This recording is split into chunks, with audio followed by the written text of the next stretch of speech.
때 듣고 깨달으라. 듣고 깨달으라. 그 당시에 바리새인과 서기관들 유대인들은 율법을 인간의 말로만 계속 지키고 행했거든요. 그러니까 하나님을 가장 잘 섬긴다라고 그들의 생각을 했고, 메시아이신 예수님이 왔는데도 알아보지 못하고 율법조항 지키는 데에만 그들은 목숨을 걸었던 거예요. 그래서 다시 너희들 귀가 열려서 듣고 깨달아라, 이 말씀입니다. 사랑하는 여러분, 이 시간 성령의 귀가 열려져서 성령님의 음성을 듣는 저와 여러분 되시길 바랍니다. 입으로 들어가는 것이 사람을 더럽게 하는 것이 아니라, 먹고 마시고 이러한 것들 때문에 우리가 영혼이 더럽게 되는 것이 아니고, 입에서 나오는 그것이 바로 사람의 계명입니다. 그것이 사람을 더럽게 하는 것이니라. 사람을 더럽게 한다는 게 뭐예요? 죄라는 말이잖아요. 영혼을 더럽게 한다는 거예요. 그렇습니다. 이와 같이 하나님의 진리의 말씀을 우리는 영의 양식으로 받아야지, 육의 양식으로 받으면 그것이 오히려 사람을 더럽게 해서 죄가 된다라고 말씀을 하고 있습니다. 십계명은 그래서 하나님의 백성인 이스라엘 백성이 애굽을 떠나 홍해를 건넌 후에 3개월째 됐을 때에 주신 말씀이에요. 세상에 있을 때에 받은 말씀이 아니고 애굽에 건너와서, 그러니까 세상에서 하나님 믿지 않는 사람들이 받을 수 있는 말이 아니라는 거죠. 하나님의 말씀은. 홍해를 건너고 광야 교회인 여기에 와서 3개월째 됐을 때, 그때 하나님의 모세를 불러서 시내산에서 말씀을 주신 것입니다. 성경에 보면 3이라는 숫자가 많이 나와요. 요한복음 2장에 보면은 물이 변하여 포도주가 되는 사건, 이것이 3일째 이 일이 일어났다고 요한복음 2장 1절에 나옵니다. 3일이라는 것은 바로 예수님의 십자가 사건인 거예요. 죽으시고 음부에 내려가시고 부활하신 사건. 그러니까 성경의 3일째, 이틀 후에, 3개월에, 이것은 전부 예수 그리스도의 십자가의 복음을 담아놓은 계시예요. 진리예요. 그래서 하나님의 백성들이 출애굽을 해서 광야에 나왔을 때 오늘 모세가 하나님의 말씀을 십계명을 받는 것도 3개월 된 후에 받잖아요. 이것은 예수 그리스도의 십자가를 계시한 사건인 것입니다. 요한복음 4장에 보면 왕의 신하의 아들을 고쳐주는 사건이 나와요. 거기는 또 어떻게 나오냐면 이틀 후에 나와요. 그러면 오늘 이틀 후에는 3일이잖아요. 3일 후에 예수 그리스도의 복음의 십자가 사건을 또 나타낸다는 거예요. 이처럼 3일째, 이틀 후에, 3개월 됐을 때, 이틀 후, 이틀 계속 이와 같이 나오거든요. 거기서 3일이라는 것을 발견하는 것이, 이게 예수 그리스도의 십자가 사건인 거구나. 성경은 전체적으로 구약에서부터 요한계시록, 창세기부터 요한계시록까지 예수 그리스도만 설명한 책이에요. 예수 그리스도의 주인공인데, 그 예수 그리스도의 십자가의 도를 설명하기 위한 모든 내용들을 전부 사건별로, 사람별로, 시대별로 풀어서 써놓은 게 성경인 거예요. 그래서 우리는 모든 성경을 볼 때에 그 목적, 그 팩트인 예수 그리스도의 십자가를 발견해 내야 됩니다. 그게 진리인 거예요. 이렇게 살았기 때문에 이렇게 살아서 복받자, 이렇게 살았기 때문에 이렇게 잘 됐다, 이런 것은 전부 사람의 교훈입니다. 이걸 받으면 사람을 더럽게 해서 죄가 된다잖아요. 죄가 되면 어떻게 되겠습니까? 천국을 못 간다는 얘기인 것입니다. 그런데 우리는 막연하게 그냥 좋은 얘기고 착하게 살라는 얘기고 바른 얘기고 막연하게 듣기 좋기 때문에 그걸 예배인 걸로 우리는 성경을 오해하고 살아가고 있다는 것입니다. 출애굽기 19장 1절을 보시겠습니다. 이스라엘 자손이 애굽 땅을 떠난 지 3개월이 되던 날, 그들이 시내 광야에 이르니라. 그들이 르비딤을 떠나 시내 광야에 이르러 그 광야에 장막을 치되 이스라엘이 거기 산 앞에 장막을 치니라. 3개월 되던 날 광야에서 장막을 쳤어요. 비로소 예수 그리스도의 신앙 생활이 시작된 거예요. 교회 생활이 시작된 거예요. 그들에게 하나님은 십계명을 주는 거예요. 십계명이 성경 전체의 율법의 엑기스 팩트잖아요. 10가지. 가장 중요한 말씀이거든요. 이 성경의 십계명을 또 다 풀어놓은 게 율법인 거고, 율법을 다 풀어놓은 게 성경의 전체예요. 거기에서 목표는 바로 예수 그리스도의 십자가의 도를 설명하기 위한 과정이었다. 하나님의 친필 서명인 십계명을 받을 수 있는 대상은 출애굽한 사람만 받을 수 있습니다. 애굽에 있는 사람은 아직 십계명을 받을 자격이 없어요. 그래서 모세가 처음에 십계명을 받고 와가지고 우상 숭배하고 있는 이스라엘 백성들에게 너희들은 하나님의 계명을 받을 자격이 없다라고 그 돌을 던지죠. 그리고 그들은 저주를 받고 거기서 죽습니다. 그러니까 이 얘기는 무슨 얘기냐? 아직도 애굽 신앙에 젖어 있는 사람들이 이 율법을, 하나님의 말씀을, 진리를 받게 되면 죽어요. 아직 못 벗어났기 때문에. 광야는 어떤 곳입니까? 애굽 생활하고 있었던 육적, 이것을 죽고 다시 태어난 곳이 광야입니다. 세속, 죄악, 육체, 껍데기, 이것을 벗고 죽고, 그래서 60만 대군이 광야에 나와서 다 죽잖아요. 광야에서 태어난 2세들만 가나안을, 요단강을 건너 가나안에 들어갑니다. 이것은 죄악된 육이 죽고 예수 그리스도의 복음의 진리로 거듭난 영혼만 요단강을 건너 천국을 들어간다는 복음의 여정인 것입니다. 그래서 지난번에 우리 함께 은혜 나눴던 제1계명은 너는 나 외에 다른 신들을 내게 두지 말라. 애굽에 있었을 때는 하나님도 섬기고 무당도 섬기고 또 비나이도 하고 기복도 하고 다 그래요. 우리가 전에 옛날에는 그랬었잖아요. 우리 문제를 해결하기 위해서 하나님도 찾아보고 무당도 찾아가보고 그게 애굽 신앙이거든요.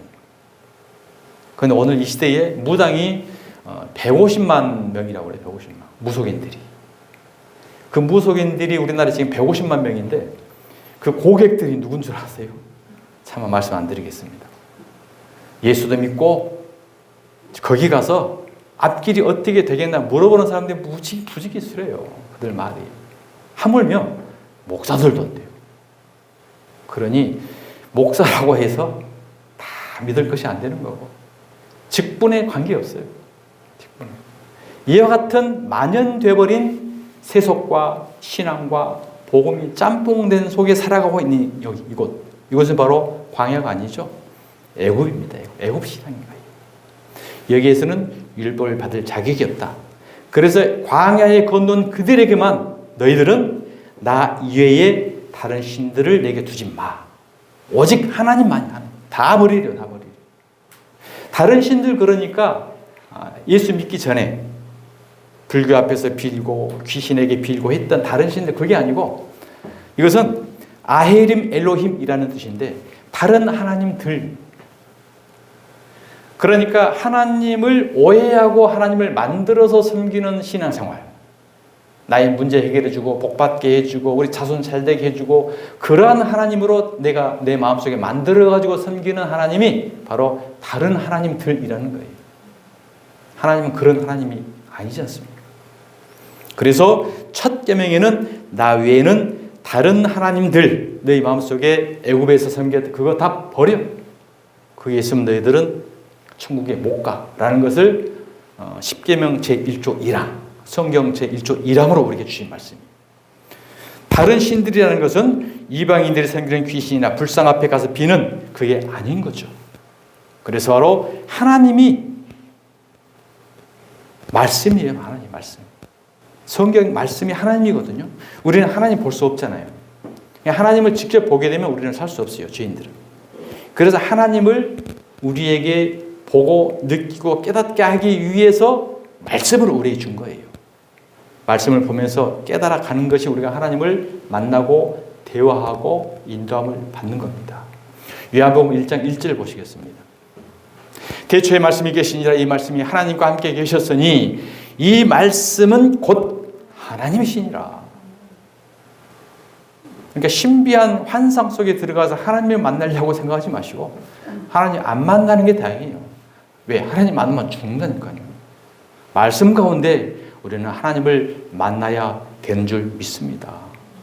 이 하나님을, 이 말씀을 다른 말씀으로 오해하고 바꿔서 예배하는 것이 다른 하나님이고 곧 하나님의 계명을 사람의 계명으로 바꿔서 가르치는 것이 다른 하나님을 믿게 하는 거예요. 그러면 하나님의 계명을 사람의 계명으로 가르치는 자가 누굴까요? 강단에 선 사람들이죠. 그들이 오늘 이 시대에 하나님의 복음을 사람의 계명으로 바꾸어서 교훈으로 윤리로 가르치고 있다는 것은 다른 하나님을 섬기게끔 우상 숭배를 하게끔 종용하고 있는 꼴이 되어버린 거예요. 그래서 우리는 깨어야 됩니다. 귀 있는 자는 성령의 하시는 말씀을 들을지어다라고 말씀하셨기 때문에 성령으로 우리가 귀가 이르지 않으면 무조건 당의 단에서 선포하는 말이 다 하나님의 말씀인 줄 알고 아멘 아멘으로 다 받아 먹어요. 그러면 그게 뭘까요? 내 영혼을 더럽게 하는 죄, 쓰레기, 독이라는 거죠. 그래서 예수님이 서기관과 바리새인들에게 독사의 자식들이라고 그러잖아요. 그들은 독을 뿜어내고 있는 자들이기 때문에 율법을, 사람의 계명을, 교훈을 가르치고 있는 자들이기 때문에 독사의 자식이라 저어져 있습니다. 자, 출애굽기 32장 4절을 한번 보시겠습니다. 자, 아론이 그들이 손에서 금고리를 받아 부어서 조각칼로, 아론이 누구요? 오늘 이 시대에 모세의 형인데, 모세가 이제 십계명을 받으러 시내산에 올라갔을 때 모세가 40일 동안 안 내려오니까 모세의 형 아론을 통해서 그들의 지도자가 되게 했어요. 그러면 오늘 이 시대의 목사잖아요. 자, 목사가 백성들이 손에서 금고리를 받아. 이 금고리는 귀고리입니다. 여자들과 자녀들의 귀에서 그 금귀고리를 받아 부어서 조각칼로 새겨. 이것은 뭐예요? 듣기 좋은, 귀에 듣기 좋은 말로 속여서 그들에게 돈을 빼어내서 조각칼로 새겨 하나님 말씀을 변하게 만들어서 송아지 형상을 만드니. 송아지 형상. 송아지는 애굽에서 섬겼던 신이거든요. 그렇게 만들죠. 그들이 말하되 이스라엘아, 백성들아, 성도들아, 이는 너희를 애굽 땅에서 인도하여 낸 너희의 신이야. 귀에 달콤한 얘기, 비복음의 얘기를 해가지고 귀걸이를 빼내서, 돈을 빼내서 그걸로 금송아지를 만들어가지고 어마어마한 성전과 부를 축적해서 이렇게 해야 너희들을 복받아, 이렇게 해야 너희들이 잘돼. 그게 금송아지처럼 만들어놓고 이게 하나님이야. 이게 지금 구약시대의 사건이지만 가만 여러분 생각해 보세요. 오늘 이 시대에 이런 모습 안 보이십니까? 자, 그러면 아론은 저렇게 했고 백성들은 어떻게 했는가? 백성들 사도행전 7장 41절 보시겠습니다. 그때에 그들은 백성들이에요. 성도들이에요. 송아지를 만들어. 왜요? 아론이 하라고 했으니까 만들죠. 단에서 선포되는 무조건 순종하라고 하기 때문에 아무튼 무조건 순종하잖아요. 진리인지 비진리인지 독인지 말씀인지도 모르고 그들이 송아지를 만들었어요.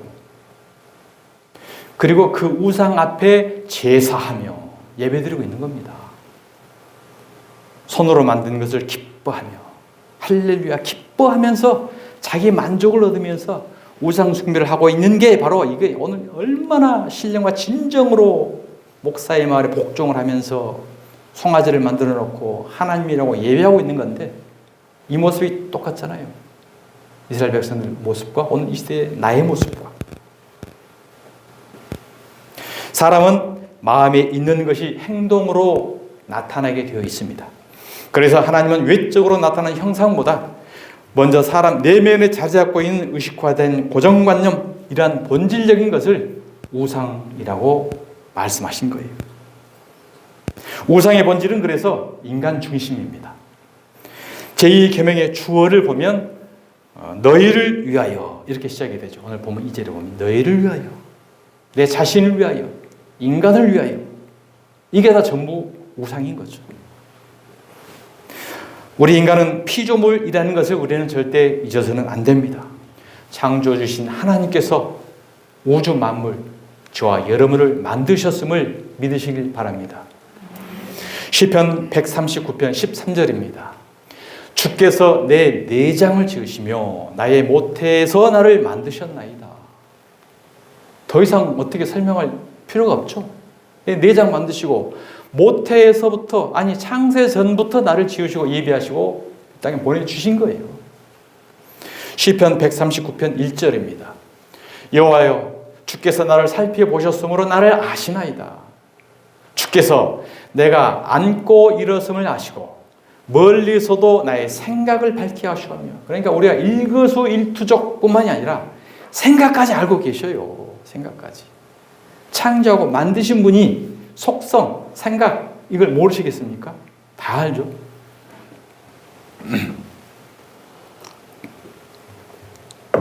나의 모든 길과 내가 눕는 것을 살펴보셨으므로 나의 모든 행위를 익히 하시오니 여호와여 내 혀의 말을 알지 못하시는 것이 하나도 없으시니이다. 두렵죠? 우리가 앉고 일어서고 생각하고 말했던 거 하나님 다 알고 계신답니다. 사람은 얼마든지 속일 수 있어요. 내가 미워해도 미소만 짓고 있으면 미워한 줄 모르잖아요. 그 속에 독이 있는지. 그러나 하나님은 그 마음, 생각, 앉고 일어서는 것, 걸어가고 눕는 것까지 다 알고 계시다. 그러니까 우리는 하나님 앞에 CCTV로 완전 노출된 상태. 생각까지도. 그러면 우리의 얼마나 많은 죄가 하나님 앞에 적나라하게 드러나겠어요.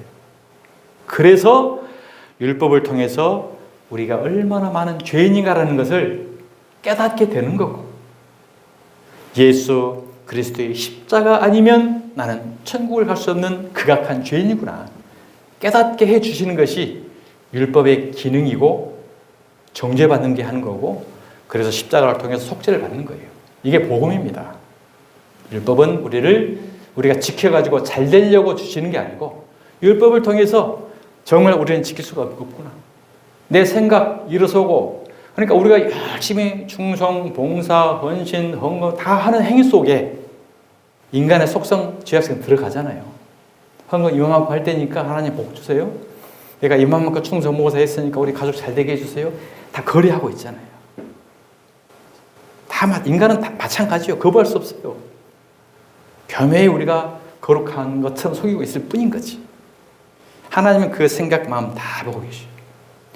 봉사하면서 충성하면서 드리면서도 아버지, 내가 이 속에 내 욕심, 인간적 본성이 또 들어가 있습니다. 불쌍히 여겨주시고 하나님의 구속의 은혜에 감사해서 나의 모든 행함이 될 수 있도록 인도해 주세요. 하나님 앞에 갈 때까지는 여전히 그러한 부분들이 우리에게 있을 거예요. 왜? 성화의 과정이니까. 영화의 목적을 두고 우리가 살아가는 게 신앙생활이니까. 그래서 우리는 날마다 예수님을 붙잡고 십자가를 붙잡고 은혜 속에 들어가야 돼요. 안 그러면 내가 여전히 나와요. 내가 이만큼 했는데 나를 무시해. 이게 우리가 해놓고 죄짓는 거예요. 충성, 봉사, 헌신 하나님 앞에 드려놓고 죄짓는 거예요. 왜? 우리는 죄인이니까. 그래서 우리는 주님 앞에 나와서 엎드리며 하나님의 은혜를 구할 수밖에 없는 연약한 저희들, 이러한 자를 하나님은 기뻐 받으시고 예수님은 우리의 모든 그러한 죄들을 용서해 주시고 은혜 가운데 있게 되는 줄 믿습니다. 창녀는 돌에 맞아 죽을 상황이 되잖아요. 바리새인들 둘러싸여가지고. 거기서 변명 여지가 없잖아요. 하나님 맞아요. 나 창녀짓 했어요. 나 죽어야 마땅해요. 그런데 그를 죽이려고 빙 둘러섰던 너희 중에 죄 없는 자가 돌로 쳐 죽여. 그랬더니 거기 한 놈도 안 남고 다 가잖아요. 예수님께서 자기가 죄인이라고 스스로 고백했던 창녀, 너는 죄 용서 받았어. 바로 그 창녀가 저와 여러분인 줄 믿습니다. 그래서 우리는 의롭다, 자만하다, 잘났다라고 앞에 할 수 없어요. 오로지 우리는 하나님 앞에 엎드려서 죄인입니다. 내가 그 무한 했던 걸 다 보니 그 또한 그 속에 내 의가 들어가 있네. 그와 같이 우리는 엎드릴 때 하나님은 긍휼히 여기시고 은혜를 부어주시고 보혈을 덮어주시고 죄 없다 칭해주시고 영원한 천국으로 저와 여러분을 인도해 가시는 줄 믿습니다. 하나님은 어떤 우상이나 형상도 만들지 말고 모든 만든 우상에 절하거나 섬기지 말라고 엄히 명하셨습니다. 애굽에 있는 자들에게는 이런 얘기 안 해요. 광야에 나왔기 때문에, 하나님이 직접 끌고 가야 되기 때문에 그런 것을 붙잡고 그런 것을 덮지 업고 잊고 있으면 하나님이 끌고 갈 수가 없잖아요. 죄악의 크레인, 세상이 이것을 잘라내야 되거든요. 그리고 오직 하나님만, 복음만 만나만 먹고 가게끔 만들어가는 게 광야예요. 광야. 애굽에서는 고기도 먹고 부추도 먹고 마늘도 먹고 다 먹잖아요. 축복도 먹고 기적도 먹고 신비도 먹고 은사도 먹고 다 먹어요. 애굽에서는. 광야에서는 하늘에서 내려온 만나만 먹어. 이 만나만 예수 그리스도의 십자가 복음의 진리 말씀만 먹고 가. 이것이 바로 광야의 신앙생활이고, 그래야 세속의 죄악의 무속의 기복에 찌들어 있던 모든 것이 죽고 영생으로 거듭나는 하나님의 백성이 되게 되는 줄 믿습니다. 우상은 자기를 위하여 욕심을 채우기 위해 만든 것입니다. 레위기 26장 1절입니다. 너희는 자기를 위하여 우상을 만들지 말지니. 그렇죠. 다른 말로 우상은 자기를 위하여 만든 것이다, 이 말씀이죠. 조각한 것이나 주상을 세우지 말며 하나님의 말씀을 너희 임의대로 너희 보기 좋게 이쁘게 잘 변형시키지 말고, 너희 땅에 조각한 석상도 세우지 말고 그에게 경배하지 말라. 나는 너희의 하나님 여호와임이니라. 이사야 선지자는요, 우상 숭배하는 자는 용서하지 말라고 기도해요. 우리는 용서해 주세요 기도하잖아요. 저 영 불쌍하니까 어떻게든지 용서해 주셔서 이끌어 주세요. 그런데 우상 숭배만큼은 이사야 선지자는 용서를 하지 말래요. 왜? 하나님의 말씀 전체가 그런 말씀이기 때문에. 이사야 2장 8절 보시겠습니다. 그 땅에는 우상도 가득하므로 그들이 자기 손으로 짓고 자기 손가락으로 만든 것을 경배하여 천한 자도 절하며 귀한 자도 굴복하니 그들을 용서하지 마옵소서. 두렵죠. 떨리죠. 우상 숭배하는 자들은, 이사야 선지자는 용서치 말래. 그렇게 기도를 하고 있어요. 자, 천주교는 어떻습니까? 성당에 마리아나 예수님의 형상을 만들고 절을 하고 섬기고 있죠. 하나님의 말씀은 1.1획도 가감하지 말라고 엄히 명령하셨음에도 불구하고 버젓이 오늘 우리가 나누고 있는 10계명의 제2계명을 통째로 빼버렸어요. 왜 빼버렸냐? 1계명과 2계명은 같은 말이기 때문에 굳이 두 개 넣을 필요 없어. 그리고 10번째 계명을 두 개로 나눠가지고 천주교에서는 10계명 대신에 10계라는 것을 만들었습니다. 그러니까 우상, 형상 만들고 절하지 말라 이런 부분들은 거기에서는 안 가르쳐요. 그러니까 성당에 들어가 보면 뭐 예수상도 있고 마리아상도 있고 뭐 베드로상도 있고 막 그러잖아요. 이것은 자연스러운 거예요. 자신들의 교리니까. 성경은 분명하게 1.1획도 빼면 안 되고 이와 같이 엄하게 지금 말씀하고 있는 것인데도 이것을 덮어놓는 거예요. 우상은 이렇게 사람들이 만들어 놓은 형상들 뿐만 아니라 성경을 문자적으로 교리적으로 이렇게 만들어서 자신의 욕심, 자신의 단체, 자신의 그 종교를 채우기 위한 행위들을 포함을 하고 있는 것입니다. 그래서 오늘 본문의 출애굽기 20장 4절을 보면 너를 위하여, 그러죠? 너를 위하여 새긴 우상을 만들지 말고 위로 하늘에 있는 것이나 아래로 땅에 있는 것이나 땅 아래 물속에 있는 것, 하늘, 땅 속에 물속에 있는 것, 그러면 천지우주 모든 것이잖아요. 다 해당이 되잖아요. 자신을 위해서도 마찬가지고 어떤 형상도 만들지 말며. 자, 5절. 그렇습니다. 이것들을 절하지 말며 그것들을 섬기지 말라라고 말씀합니다. 너를 위하여 새긴 우상을 만들지 말라는 말씀은 자기의 욕심을 채우기 위해서 하나님을 우상으로 만들지 말라는 말씀인 거고, 하늘에 있는 것들을 만들어 섬기지 말라는 말은 하나님의 형상이나 예수님의 형상 혹은 마리아의 형상, 사도들의 형상을 만들지 말고 섬기지 말라는 말씀입니다. 자, 그러면 땅 아래 물속에 있는 형상들을 만들지 말라. 이 말씀은 무슨 말씀일까요? 물속에 있는 물고기, 고래 뭐 이런 것들을 만들어서 섬기지 말라는 얘기일까요? 이런 것들을 만들어서 섬기는 경우는 거의 못 보셨죠? 이건 무슨 말씀이냐면 하나님의 말씀은 영적 비유의 말씀이거든요. 그러니까 성경에서 나오는 물이라는 것은 성령을 의미하고 또 하나님의 말씀을 의미해요. 요한복음 4장에 보면 예수님과 수가성 여인의 그 대화하는 내용이 나옵니다. 요한복음 4장 13절을 보면 예수께서 대답하여 이르시되 이 물을 마시는 자마다 다시 목마르려니와. 이 물이 어떤 물이에요? 율법의 물, 사람의 계명의 물, 세상의 물, 기복 축복의 물.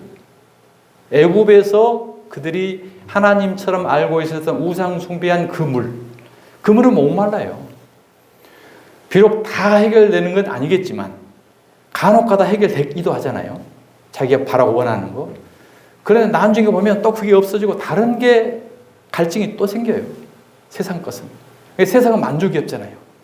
지금 필요하고 이거 해결 안 되면 죽을 것 같았는데 나중에 보면 해결 안 돼도 살아있고 해결됐어도 다음 문제가 또 있고 그러니까 세상의 물은 다시 목말라요. 육체의 문제이기 때문에. 자, 14절. 내가 주는 물을 마시는 자는 복음이 진리입니다. 영원히 목마르지 아니하리니. 자, 무엇가 영원히 목마르지 않을까요? 우리 영혼이 영생으로 들어가기 때문에 진리 가운데 들어가는 거기 때문에 영원히 목마르지 않는다는 얘기인 거죠. 내가 주는 물은 그 속에서 영생하도록 솟아나는 샘물이 되리라. 이 물을, 진리를, 복음을 우리는 영적 양식으로 먹어야 우리의 영혼이 가라지 않고 영생을 얻게 되는 줄 믿습니다. 이 샘 솟는 물이 풍족하게 있으면요, 13절 6절 말씀, 6절 물, 이거 부족해도 괜찮아요. 초월돼요. 좀 가난해도 괜찮고요. 좀 부족해도 괜찮고요. 좀 억울해도 괜찮고. 왜? 내 안에 영생 샘물의 복음의 진리를 갖고 있기 때문에 때로는 비실병, 가난해도 부족해도 어려워도 이것을 충분히 우리는 넘어갈 수 있어요. 근데 영혼의 갈증이 부족해버리면 세상에 육적인 문제 하나만 나에게 다가오잖아요. 못 살아요. 신앙생활 못해요. 하나님 이럴 수가 있어요. 내가 얼마나 교회 충성과 봉사하고 헌금했는데 이렇게 가난해 갈 수 있어요. 왜? 육적인 물을 계속 채우려고 하니까. 샘솟는 영생으로 채우게 되면 세상 환경 배경들은 초월하는 은혜가 있게 되는 줄 믿으시기 바랍니다. 거듭나지 못한 자의 입에서 나오는 말씀은 율법의 말씀인 거고 거듭난 자의 입에서 나오는 말씀은 생명의 보험인 거예요. 따라서 물속에 만들어 놓은 형상은 바로 하나님의 말씀을 인용을 해서 각종 주석, 교리, 교회법 그리고 지금까지 전통적으로 이어오고 있는 사람의 세상의 유전들을 만들어내는 그런 말씀인 겁니다. 사람이 계명으로 마음속에 하나님의 형상을 만들어 놓고 그 형상들을 하나님처럼 섬기고 있는 것. 예수님 당시 유대인들이 예수님을 믿지 않고 배척한 것은 유대인들 안에 다른 예수가 자리 잡고 있었기 때문이에요. 그들은 끊임없이 4,000년 동안 메시아를 대망하고 기다렸거든요. 그래서 정작 기다렸던 하나님의 보내신다는 예수님이 오셨어요. 자기들이 기대하고 원했던 메시아가 아닌 거예요. 그들은 어떤 메시아를 원했냐면 다윗 왕 같은 메시아. 다윗 왕이 천하를 통일해버리고 전무후무한 나라를 만들고 왕권을 형성을 해서 엄청난 이 땅에서 권력을 행사할 수 있는 그런 메시아 왕을 원했거든요. 그래서 그런 다윗과 같은 메시아가 오게 되면 로마도 쓸어버릴 거야. 그리고 우리가 이 정치, 경제 문제 먹고 사는 거 다 해결해 주실 거야. 이 예수님을 원하고 있었어요. 근데 볼품없죠? 미약하죠? 시골 가난한 목수의 아들이죠? 무엇 하나 내세울 게 없는 예수님이 오시니까 이는 메시아가 아니야. 그래서 그들은 죽인 거예요. 예수님께서 베세다 광야에서 기적을 베푸죠. 보리떡 5개와 물고기 2마리로 5,000명을 먹이고 12강제로가 남는 기적을 베푸셨습니다. 이 기적을 베푸는 걸 보고 그들은 보기에는 별거 아닌 것 같아도 엄청난 기적을 베푸네. 그러면 뭔가 좀 있는 거 아니야? 우리 잘못 본 거 아니야? 한번 따라가 보자. 저 정도 능력이면 로마 다 물리칠 수 있겠네? 우리 먹고 사는 문제 다 해결해 주겠네? 그리고 이제 그들은 광분하면서 예수님을 따라다닙니다. 그런데 예수님은 그들을 피해서 산으로 도망가 버려요. 하물며 그들이 예수님을 억지로 붙들어가지고 임금을 삼으려고 했다라고 성경은 나와요. 요한복음 6장 14절 한번 보시겠습니다. 그 사람들이 예수께서 행하신 이 표적을 보고 오병이의 표적입니다. 말하되 이는 참으로 세상에 오실 그 선지자라 하더라. 전에는 무시했잖아요. 근데 기적 보고 이제 진짜 선지자네. 그러므로 예수께서 그들이 와서 자기를 억지로 붙들어 임금으로 삼으려는 줄 아시고 다시 혼자 산으로 떠나가시니라. 주 떠나가시면 내 생명 헛되네. 주 떠나가시면 우리는 헛된 거예요. 세상 살아가는 것도 헛된 거고 신앙생활 했던 것도 헛된 거고. 근데 그들은 예수님의 그 표적 기적을 보고 예수님께서 자기의 문제를 해결해 줄 그런 예수를 따라왔기 때문에 그 속 마음을 아시고 그들을 떠나가 버린 거예요. 우리가 혹시 신앙생활을 하면서 예수를 믿으면서 이들처럼 표적과 기적과 신비를 얻기 위해서 신앙생활을 한다고 하면 우리는 예수님이 떠나가실 겁니다. 자, 오병이의 기적은 무엇을 의미하는 거냐? 자, 보리떡이라는 것은 볼품없는 예수님을 상징을 해요. 다섯이라는 것은 모세오경 율법을 의미하는 거고. 그래서 볼품없는 예수님이 이 땅에 오셔서 율법으로 정죄를 받아서 죽는 예수님, 십자가에서 몸이 찢기신 예수님, 그 찢기신 살과 피를 우리가 먹어야 된다는 의미에서 보리떡을 찢어서 백성들에게 나눠주는 거예요. 보리떡 찢어서 나눠줘. 이 찢어진, 이 찢긴 떡이 내 살이야. 얼마 있으면 십자가에서 내가 이 살을 찢길 거야. 너희 이 살과 피를 먹지 않냐면 나하고 관계없어. 지금 이것을 예수님이 설명하고 있는 건데 그들은 세상에서 깜짝 쇼만 생각하잖아요. 물고기 2마리는 예수님을 또 상징을 해요. 세상은 바다죠. 바다는 저주를 상징하거든요. 십자가에 달려 죽으셨다가 물속에 들어가서 3일 만에 부활하신 예수님.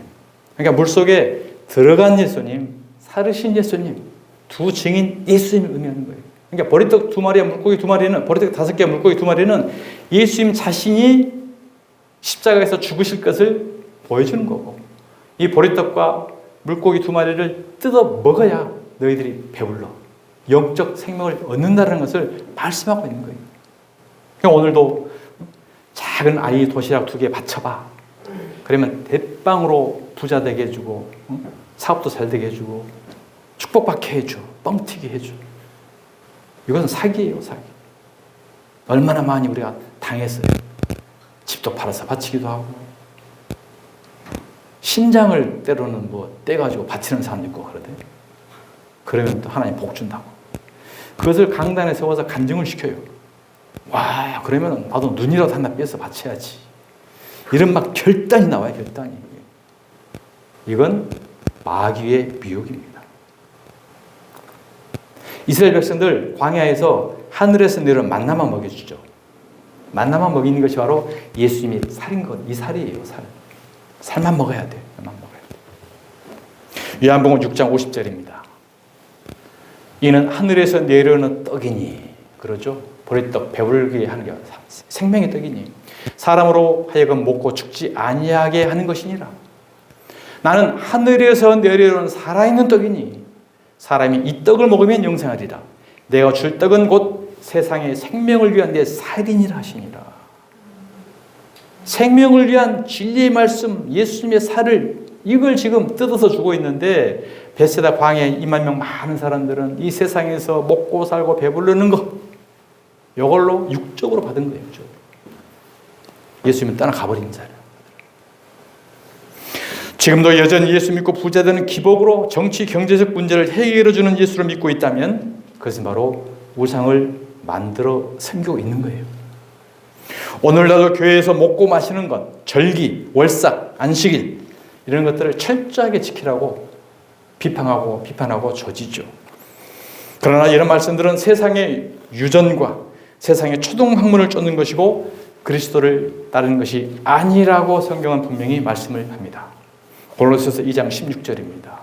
그러므로 먹고 마시는 것과 절기나 초하루나 안식일을 이유로 누구든지 너희를 비판하지 못하게 하라. 왜요? 이것들은 장래 일의 그림자이나 몸은 그리스도의 것이니라. 실체가 예수 그리스도이기 때문에, 진짜가 왔기 때문에 그 전 과정들, 율법의 과정들은 다 그림자고 모형이고 껍데기야. 제사 음식, 술, 담배 먹는 걸 엄히 금하고 있습니다. 그리고 각종 절기들 철저히 잘 지키고 있죠. 이 절기들 이런 것들 안 지키면 교회에서 신앙생활 제대로 못한다고 막 또 야단 맞잖아요. 이렇게 먹고 마시는 것이나 각종 절기나 안식일을 가지고 판단하거나 정죄하지 못하게 하라고 분명히 말씀을 하고 있습니다. 이런 것들을 철저하게 잘 지키고 있으면은 예수님의 십자가가 필요가 없잖아요. 율법을 잘 지키고 있는데, 철저히 잘 지켰는데, 그러면은 예수님의 십자가 은혜로 가야 할 이유가 없어지는 거예요. 그래서 그들이 독사라는 거예요. 하나님은 모든 백성들이 예수 그리스도의 십자가로 가게끔 하려고 율법도 줬고, 목적이 거긴데 목적은 잊어버리고 이 말씀대로 행하고 잘 지키고 의를 지켜서 나 더 이상 잘못한 게 없죠. 이 정도면 달랐죠. 떳떳하죠. 예수님 앞에 나와서 의를 내세웠던 서기관과 바리새인들, 그들을 예수님이 엄청난 욕을 하고 정죄를 하고 야단을 쳐버렸잖아요. 그러니까 이런 것들을 잘 지킨다라고 해서 우리가 신앙을 잘 지키는 게 아니고 오히려 정반대로 정말로 이런 것들도 제대로 못 지키고 껍데기는 그렇게 할 수 있을 망정 아닙니다 라고 고백하면서 엎드려서 주님의 십자가 앞으로 들어가야 되는 거, 이것이 우리의 본질적 신앙 생활이에요. 이제 안식일도 다음 주에 나올 거예요. 안식일을 철저히 지키라는 거 얼마나 우리 어렸을 때부터 많이 교육받았습니다. 안식일도 교회도 있어요. 거기는 안식일을 생명처럼 지켜야만 구원을 받는다라는 그 안식일 교회잖아요. 구약의 율법적인 말씀, 음식들 그대로 먹고 행해야 된다는 거. 전부 껍데기, 문자적이에요. 자, 골로새서 2장 20절 보시겠습니다. 너희가 세상의 초등학문에서 그리스도와 함께 죽었거든 어찌하여 세상에 사는 것과 같이 규례에 순종하느냐. 애굽에서 있었던 것 같이 아직도 그걸 순종하고 있느냐. 곧 붙잡지도 말고 맛보지도 말고 만지지도 말라. 이 모든 것은 한때 쓰이고 없어지는 것이라. 사람이 명령과 가르침을 따르느냐. 질책하고 있는 거예요. 그런데 오히려 가르침과 따르라고 우리는 야단 맞잖아요. 이같이 하나님께서는 하늘에 있는 것이나 땅 아래 물속에 있는 형상을 만들지 말며 그것들에 절하지 말고 그것들에게 섬기지 말라고 엄히 명하고 계십니다. 오늘날 기독교인들은 성경 말씀이 기준이 아니라 지켜온 전통과 목사님의 말씀을 통해서 그게 신앙이 돼버린 거예요. 그게 우상이라는 거죠. 자기 말씀을 듣고 상상하여 모시고 있는 하나님이나 예수님이 바로 하늘에 있는 것들을 형상을 만든 우상이라고 성경은 저와 여러분에게 말씀하고 있는 것입니다. 예수를 구주로 믿고 하나님을 섬기며 열심히 신앙생활을 한다 해도 그 신앙이 자신의 욕심을 채우기 위한 신앙이라면 기복의 하나님, 즉 우상을 섬기는 것임을 깨달으시길 바랍니다. 하나님은 외형적으로 형상화되어 있는 우상을 숭배하지 않는다 해도 마음의 욕심이나 탐심을 가지고 하나님을 믿는다면 그것을 곧 우상 숭배라고 하는 거예요. 그러므로 진정한 하나님의 백성이라면 하루속히 자신 안에 의식화되어 있는 고정관념들을 모두 벗어버리고 참 진리의 인도함을 받아 율법이 있는 광야로 나와서 십계명과 율법과 하나님의 말씀을 통해서 철저히 우리의 과거에 애굽에 있었던 죄악된 껍데기들을 다 두드러 깨고 부서져야 죽어야 하는 줄 믿으시기 바랍니다. 출애굽기 20장 5절 말씀입니다. 그들에게 절하지 말며 그것들을 섬기지 말라. 내 하나님 여호와는 질투하는 하나님인즉. 질투라는 게 무엇일까요? 질투는 사랑의 표현입니다. 부부가 질투가 없으면 남편이 바람을 피워도 아내가 바람을 피워도 그것은 버림받는 거예요. 진짜 남편과 아내가 사랑한다고 한다면 딴 남자 쳐다보고 딴 여자 쳐다보면 가만 내버려 둬야 되겠어요? 하나님도 마찬가지예요. 하나님은 우리 신랑이잖아요. 우리가 신부고 자신의 신부인 우리가 다른 남편, 율법, 우상 여기를 쳐다보고 있어요. 맞아 죽어야 돼요. 그러면. 그래 질투하는 하나님은 사랑의 하나님, 너무너무 하나님이 사랑하시기 때문에 질투하는 거예요. 질투 않고 내버려두면요 멸망받아요. 우리는 그 질투를 받는 게 행복인 거예요. 나를 미워하는 자의 죄를 갚되 아버지로부터 아들에게로 3, 4대까지 이르게 하거니와. 나를 사랑하고 내 계명을 지키는 자에게는 천대까지 은혜를 베푸느니라. 자, 죄를 갚되 아버지로 아들에게 3, 4대까지 이르게 한다. 이제 이 말씀이 우리를 참 많이 올무에 빠지게 했어요. 조상, 가계, 저주를 끊어야 돼. 우리 조상들이 얼마나 그동안 우상숭배 많이 했어. 그래서 그 죄값 때문에 지금 3대, 4대째까지 우리가 지금 저주받고 있는 거야. 그러니까 헌금도 많이 드리고 기도도 하고 해서 조상 저주를 끊어야 돼. 많습니다. 이런 사기치는 사람들. 그런 사기에 우리가 많이 당해서 금고리 빼가지고 복채로 많이 바쳤잖아요. 이 말씀은 그런 말씀이 아닌 거고. 자, 걱정 마십시오. 오늘 말씀을 듣고 진리 가운데 자유함을 얻으시는 저와 여러분 되시길 바랍니다. 이제 말씀을 영적으로 풀겠습니다. 나를 미워하는 자의 죄를 갚되 아버지로부터 아들에게까지 3, 4대까지 이르게 하거니와, 이 말씀에는 조상 가계의 저주를 풀어야 한다라고 하는 말씀이 아니고, 이 말씀은 바로 아버지, 아들, 손자, 증손까지 우상 숭배한 조상의 저주를 3, 4대 후에 오신 예수님께서 갚아주신다라는 복음의 내용인 거예요. 우리가 그 저주를 어떻게 끊어요? 조상들이 부모, 할아버지, 3대, 4대 윗 사람들이 지었던 그 우상의 죄를 우리가 어떻게 갚아요? 안 되잖아요. 할 수가 없는 거잖아요. 바로 예수 그리스도께서 이 땅에 오셔서 그러한 모든 죄를 갚으러 오신다라는 복음의 설명인 겁니다. 예수라는 이름의 뜻이 뭐예요? 자기 백성을 저희 죄에서 구원할 자. 자기 백성인 저와 여러분이 우리 조상 대대로 우상 숭배해 왔던 그 죄를 갚아주러 오시는 분이 예수인 거예요. 성경적으로 증명해 봅시다. 마태복음 1장에 보면 예수님의 그 오신 족보가 나와요. 족보가. 계속적으로 족보가 나오는데, 자, 1장 17절 보면, 그런즉 모든 대수가 아브라함부터 다윗까지 14대, 14대, 다윗부터 바벨론으로 사로잡혀 갈 때까지 14대, 바벨론으로부터 사로잡혀 간 후부터 그리스도까지 14대. 그러니까 14대, 14대, 14대. 3대죠. 그러면 성경은 3, 4대라고 했는데, 자, 14대라는 것은 7이 2번 들어가요. 7이 무엇입니까? 사마리아 여인의 7번째 남편, 예수 그리스도예요. 예수 그리스도의 완전하신 예수 그리스도의 남편, 그리고 두 증인, 아까 설명드렸죠? 죽으시고 부활하신 두 증인, 두 날개. 다 그 의미인 거거든요. 자, 그래서 예수님과 완전한 7이 14. 그래서 14인 거거든요. 14대가 된 거예요. 예수님의 모든 구약에는 증인이 있어야 확증이 돼요. 혼자로는 율법과 판결에 확정을 짓지 못하거든요. 반드시 증인 두 사람이 있어야 돼요. 그러니까 예수님이 두 증인인 거예요. 하나님이시기도 하고 예수님이시기도 하고 죽으신 예수님, 부활하신 예수님. 그래서 7번째 남편과 예수인 두 증인이 이치는 14에서 14대가 된 거예요. 그 14대, 14대, 3대가 되잖아요. 3대 후에 그리스도가 오시잖아요. 아버지로부터 아들에게로. 그러죠? 아버지는 믿음의 조상 아브라함. 하나님의 아들인 예수 그리스도. 아버지인 아브라함부터 하나님의 아들인 예수 그리스도까지 3, 4대의 죄를 갚다. 갚는다라는 그에게 갚게 하겠다. 십자가 위에서. 이것이 바로 생명이고 복음인 줄 믿습니다. 이 내용으로 지금 우리 그동안에 묶였던 저주가 다 풀어져야 돼요. 복음이 진리잖아요.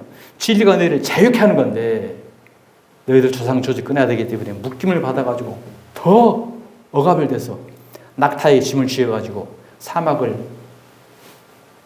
걸어가는 무거운 짐을 나올라지고 쓸쓸히 걸어가고 있는 이런 모습이 신앙 다 벗겨져야 되는 것입니다. 자, 그래서 계시록 12장 14절 한번 보면 그 여자가 큰 독수리는 예수거든요. 큰 독수리의 두 날개를 받아 광야 자기 곳으로 날아가. 두 날개를 받아. 두 날개라는 것은 예수님을 의미하는 거고 또 율법과 복음을 상징해요. 율법을 통해서 정죄받고 복음을 통해서 속죄받는 거. 거기서 뱀의 낯을 피하여 한 때와 두 때와 반 때를 양육받는다. 한 때, 반 때, 두 때. 뭐요? 3년 반이잖아요. 이게 3, 4대예요. 그래서 42대는 달로는 42달이고 연수로는 3년 반, 일수로는 1260일, 계시록에 다 나옵니다. 한때, 두때, 반때 전부 다 3, 4대에 오실 예수님을 계시하고 있는 거예요. 그래서 성경을 계시라고 그러잖아요. 비밀, 시크릿이라고 그러죠. 더 보는 거예요. 제자들 그래서 예수님께 물어봐요. 왜 성경을 어렵게 비유로 감춰서 비밀로 말씀하시는 거예요? 그랬더니 예수님이 다음과 같이 말씀합니다. 마태복음 13장 10절. 제자들이 예수께 나와 이르되 어찌하여 그들에게 비유로 말씀하시나이까? 대답하여 이르시되 천국의 비밀을 아는 것이 너희에게는 허락되었으나, 예수님의 제자들, 그들에게는, 바리새인과 서기관들, 그들에게는 아니 되었나니. 그러니까 너희만 알고 그들을 알면 안 돼. 그렇게 하기 위해서 비밀로 성경을 주셨다는 말씀이신 거죠. 그래서 3, 4대의 아들로 오신 이 땅에 오신 예수님께서 우리의 죄를 위하여 율법의 정죄를 받고 십자가에 달려 돌아가시고 부활하심으로 속죄를 이루셨습니다. 그리고 성령으로 우리 안에 내주하셔서 우리를 성전 삼아 천국을 이루어 가시는 줄 믿습니다. 이것이 복음이고 이것을 믿는 자가 구원을 받는 것입니다. 마지막 절, 나를 사랑하고 내 계명을 지키는 자. 이걸 누가 해요? 하나님을 사랑하고 하나님의 계명을 여러분 지킬 수 있어요? 하나님을 사랑할 수 있습니까? 우리는 사랑할 수 없어요. 우리는 육체적으로는 사랑이 되죠. 남녀 간의 사랑, 부모와 자식 간의 사랑, 사회적 도와주는 사랑. 이것은 육적 사랑이에요. 남녀 간의 사랑은 에로스 사랑, 사회적 사랑은 필로스 사랑, 필리아 사랑, 가족 간의 사랑은 스톨게 사랑, 하나님의 사랑은 아가페 사랑. 아무 대가 없이 내 자신을 주어버린 사랑. 이 사랑은 예수님밖에 할 수 없어요. 예수님만 저와 여러분을 위해서 몸을 내주잖아요. 바로 하나님을 사랑하는 분은 예수님이셨고 또 내 계명을 지키는 자 예수님만 지키신 거예요. 우리는 죄인이어서 선한 자가 하나도 없어요. 예수님이 율법의 정죄를 받아 십자가에서 죽으신 것, 이것이 바로 율법을, 하나님의 계명을 지키시는 것입니다. 그 예수님을 우리가 믿고 예수와 하나 되는 것이 우리가 작은 예수로 구원을 받는 거지, 우리가 하나님을 인간적으로 사랑해버리고 하나님의 계명을 우리가 지켜버리고 그러면 예수님은 저쪽 가 계셔. 내가 하나님 직접 사랑하고 직접 계명 지킬 테니까. 이것이 독사라니까요. 저주한다는 거예요. 이것이 바로 선악과를 따먹는 행위예요. 에덴 동산에서. 우리는 한 것이 아무것도 없습니다. 예수님께서 다 하신 것입니다. 이것이 복음이고 이것이 은혜인 줄 믿습니다. 그래서 출애굽기에 너희는 가만히 있어 주가 하나님인 됨을 알지어다. 제발 너희들 애굽에서 있었을 때 너희들 행위대로 뭔가를 의를 위해서 하지 말고, 모세가 그러잖아요. 너희는 가만히 있어 주가 됨을 알지어다. 하나님대로 따라오면 돼. 말씀대로 순종하면서, 말씀을 계명을 지켜가면서가 아니고 나는 죄인이고 무력한 존재고 아무것도 할 수 없고 하나님의 구원의 은혜만 속에 들어가야 되는 존재이구나. 이것을 알라는 것이 복음인 것입니다. 사랑하는 여러분, 우리는 이 복음을 믿고 어떠한 형상, 이념, 우상을 다 버리고 오직 말씀입니다. 오직 그리스도입니다. 오직 믿음입니다. 오직 은혜입니다. 오직 하나님께만 영광을 돌리며 이 땅을 살아가는 천국 백성으로 은혜 가운데 거하시는 저와 여러분 되시기를 주님의 이름으로 축원드립니다. 기도하십시다. 하나님, 오늘 말씀을 듣고 깨달았습니다. 지난날 우리가 열심히 하나님을 믿는다고 했던 것들이 오히려 우상을 만들어서 다른 하나님을 섬기고 있었던 것임을 깨닫게 됩니다. 성령님, 우리의 영적 귀를 열어주시고 지각을 주시고 하나님의 진리의 말씀을 바르게 깨닫고 우리는 그 무엇 행위 하나 아버지 앞에 내세울 게 없고 우리가 할 수 없고 오직 예수 그리스도께서 다 하셨음을 믿고 믿음 안에 은혜 가운데 하나님 십자가만 튼튼히 붙잡고 나아가는 저희들 될 수 있도록 성령님 붙들어 주시옵소서. 오늘 이 시대에 많은 억압과 올무에 묶여있는 자들이 거기에서 벗어나 진리 가운데로 참 자유함을 얻는 그런 또 주품의 교회가 될 수 있도록 성령님 인도해 주옵소서. 거룩하신 예수 그리스도의 이름으로 기도드리옵나이다. 아멘.